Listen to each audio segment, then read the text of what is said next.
Qui a écrit le premier programme informatique ? Est-il possible d'attraper un rhume de hanche ? Comment nomme-t-on le cri du colibri ? Bête de science, c'est le premier jeu de table de Futura édité par Marabout. 220 cartes, des centaines de questions et des dizaines de challenges pour tester vos connaissances sur les sciences. De Thomas Pesquet à Marie Curie, choisissez votre héros et complétez votre parcours de scientifique avant vos adversaires. Conquête spatiale, règne animal, réalité virtuelle, biologie, écologie, astronomie. Testez vos connaissances avec Bête de science à deux ou en équipe et devenez incollable sur tous les sujets qui font la science d'hier, d'aujourd'hui et de demain. Retrouvez Bête de science dans les liens en description. Ignition sequence start. 5, 4, 3, 2, 1. Liftoff. We have a liftoff. Bonjour à toutes et à tous et bienvenue dans ce nouvel épisode spécial de Futura dans les étoiles. Je suis Franck Menant et nous nous retrouvons en ce mois de novembre pour parler du lien entre l'astronomie et l'astrologie. Pour ne pas manquer notre prochain épisode sur les éphémérides du mois de décembre, pensez à vous abonner sur vos plateformes audio préférées.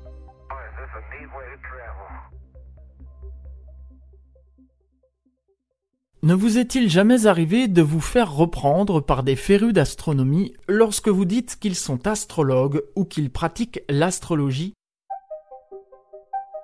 La confusion est facile tant la phonétique des mots est proche. Ce sont cependant deux choses bien différentes.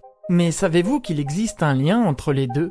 Pour comprendre, il faut remonter bien des siècles en arrière jusqu'au 2e millénaire avant notre ère.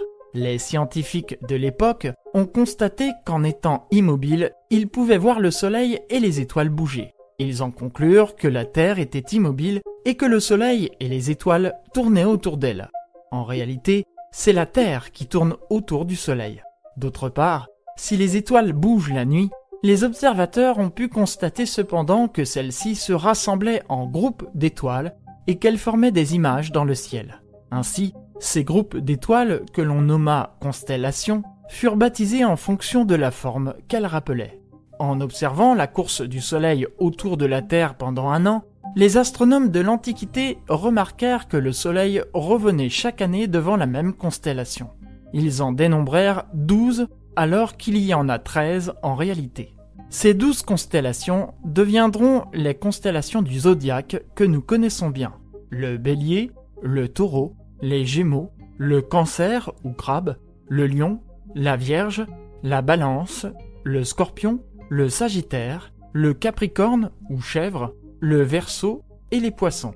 On y ajoutera Ophiuchus ou le Serpentaire, oublié des astrologues, situé entre le Scorpion et le Sagittaire.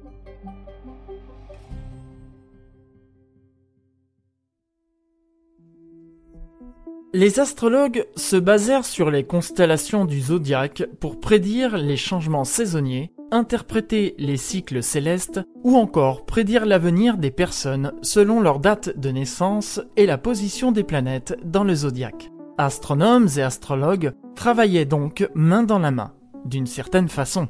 Car rappelons que si l'astronomie est une science basée sur des faits observables, l'astrologie, elle, est considérée comme une pseudo-science. Elle se base sur un système de croyances et de symboles pour faire des prédictions qu'une personne qui y croit réalisera bien souvent inconsciemment.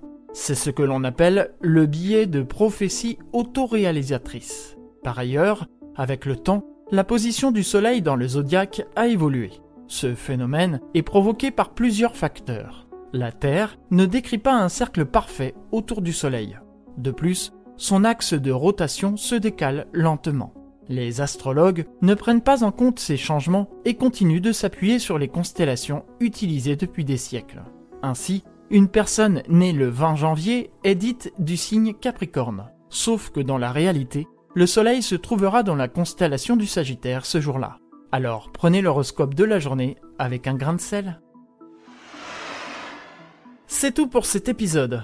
Merci d'avoir écouté Futura dans les étoiles. Si vous ne nous suivez pas encore, je vous invite à nous retrouver sur vos applications de podcast préférées et à vous abonner à nos productions. Vous pouvez aussi vous abonner à la newsletter podcast hebdomadaire de Futura grâce au lien en description. Quant à moi, je vous retrouve le 1er décembre pour une sélection d'événements à observer dans le ciel durant le mois prochain. À bientôt!